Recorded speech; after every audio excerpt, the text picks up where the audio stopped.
Thank you, Lord Provost. I don't blame the Conservatives for invoking the spectre of spaces for people, but this motion's not really about spaces for people, though, is it?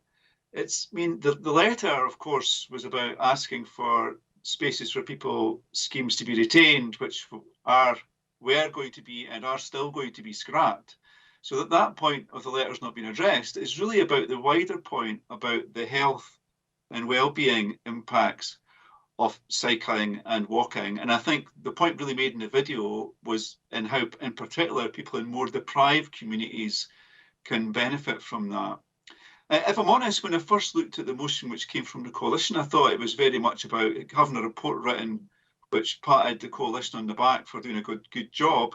But I think based on the deputation this morning, and I think also Councillor McInnes's reflection on that deputation, I can see that it really does take on board that point around how people in deprived communities can benefit most from investment in walking, cycling, and also, of course, public transport.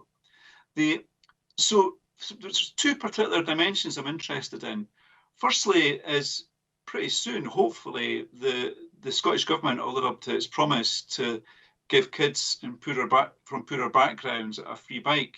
So I think as a council, we have a duty to think about how kids can make best use of those bikes, and in particular, how they can use them to get to and from school. I'm a big believer in starting good habits early in life. So there is a real opportunity there to build on that investment from the Scottish Government to make sure communities in Edinburgh benefit. And I think Councillor Russ raises a really good point. People in poorer communities are much less likely to have the space available to park their bike. So that might be something we want to think about in this report as well. I think the other issue I would like to raise is also about the general routes to school.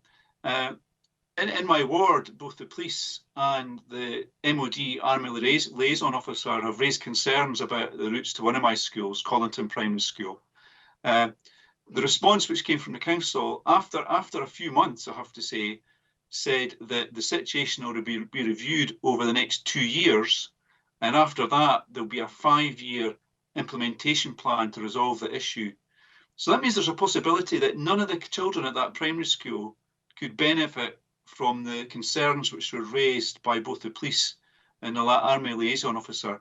So I would say that if this report is looking at health and well-being, if we are looking at deprived communities, really a big focus should be making sure that these kids with these free bikes can get to and from school, as well as all the other stuff we're doing around walking and public transport. So, as I said earlier, I was a bit cynical, but now I see this as a big opportunity, actually, to make sure we're doing the right thing and we're heading in the right direction. Thank you, Lord Provost.